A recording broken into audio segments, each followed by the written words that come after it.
Hey there, DEXM25 and DES25 students. Let's be real for a second. We all know group projects are supposed to foster creativity, but being thrown into a high-stakes assignment with people you might have just met, it can be pretty daunting. Well, today, we are decoding a training explainer all about the absolute mechanics of teamwork. We're going to figure out exactly how to leverage everyone's diverse skills to create a synergy that produces results far, far greater than anything we could achieve on our own. Here's the roadmap for our explainer today. We'll be looking at 1. The blueprint of effective teams. 2.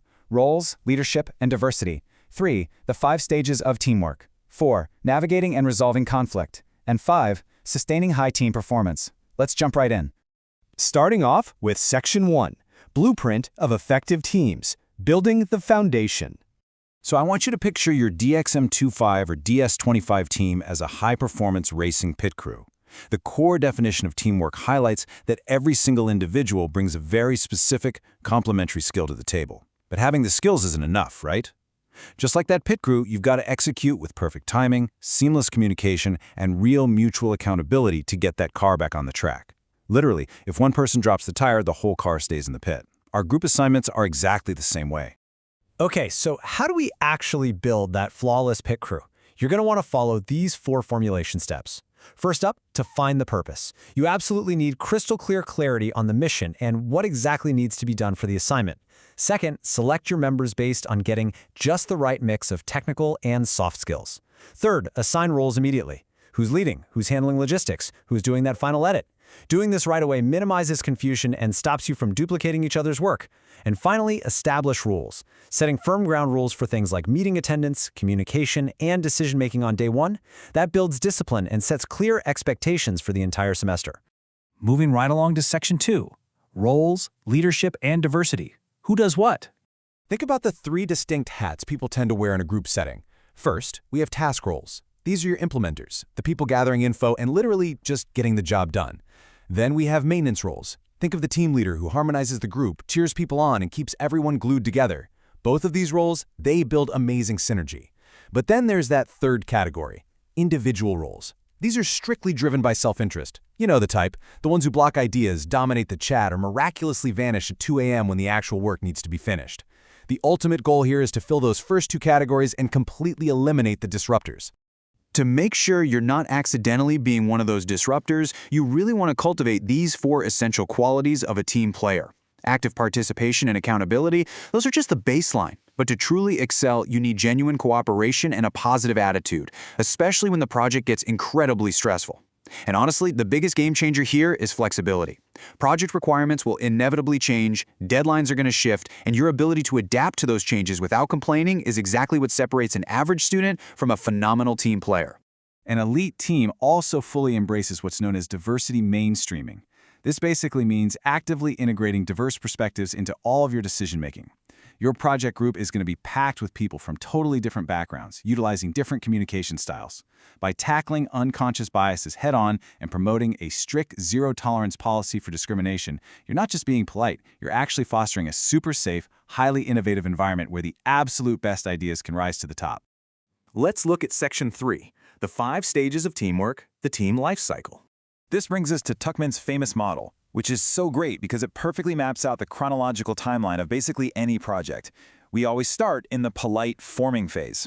Everyone's a bit cautious, just feeling each other out. Then, almost inevitably, boom, we hit the storming period. Conflict starts to emerge as people push boundaries and challenge authority.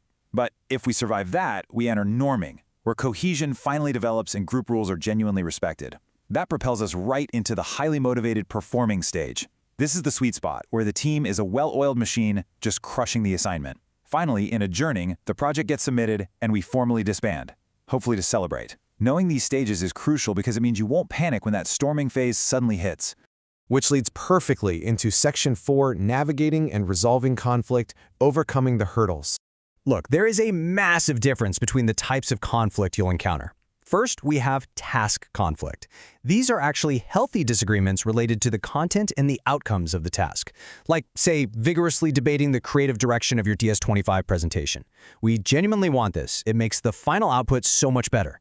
But then there's intergroup or interpersonal conflict. This is toxic. This is when two members are arguing over personality clashes or pointing fingers about who's slacking off and contributing the least. You absolutely have to squash intragroup conflict immediately before it completely destroys the team's morale. When tensions do flare up, maybe over limited resources or just poor communication, there's a golden rule of negotiation we can always lean on. Separate the person from the problem. You want to attack the issue, not the individual. If someone keeps missing deadlines, address the broken workflow and the actual missed deadline. Don't attack their character. Keep everything professional, objective, and relentlessly focused on the work itself. Now, if a serious dispute is threatening your group grade, you need to use this precise 5-stage conflict resolution strategy. Number 1, acknowledge and define the root issue together. Number 2, use active listening. Actually let the other side speak without interrupting them and summarize their points so they feel heard. This instantly drops the emotional temperature in the room. Number 3, brainstorm and negotiate multiple solutions to find a solid compromise. Number 4, if you're still completely stuck, bring in mediation. Maybe ask a professor or an objective third party to facilitate. And finally, number 5, documentation. Formalize whatever solution you agreed on so that the exact same argument doesn't just pop up again next Tuesday. Finally, we've reached Section 5, sustaining high team performance, evaluating, and adapting. So how do you make sure your team doesn't just plateau mid-semester? You have to continuously measure your output. We do this by tracking key performance metrics, things like goal achievement, the actual quality of your work, and the level of innovation. And we track those using practical evaluation techniques. For example, you should definitely be running regular check-ins to review your progress and adjust your strategies on the fly. You can even use 360-degree feedback, collecting input from everyone in the group to see exactly where communication might be slipping. Evaluating performance isn't just a corporate manager thing, it's an absolutely critical tool for us as students too. Honestly, sustaining this kind of excellence takes serious adaptability. Your team has to be able to bounce back from setbacks, eagerly embrace new challenges, and navigate the totally unpredictable nature of your coursework. We can foster that kind of environment by practicing some essential coaching skills with our peers. Show genuine empathy when a teammate is struggling. Use that active listening we talked about. Help each other set SMART goals. Goals that are specific, measurable, achievable, relevant, and time-bound. And most importantly, get really comfortable both providing and receiving constructive feedback. As we wrap up this training explainer, I want to leave you with a final thought to ponder as you gear up for your coursework. We've covered the blueprint, the different roles, the inevitable storming phase, and the strategies to reach peak performance. The tools are all laid out for you right here. But ultimately, how you apply them is entirely up to you. So, when you dive into your very next DAXM25 or DES25 project, I gotta ask, are you gonna be the individual roadblock disrupting the flow, or will you be the catalyst for incredible team synergy? The choice is entirely yours. Thanks so much for joining me, and I'll see you in the next explainer.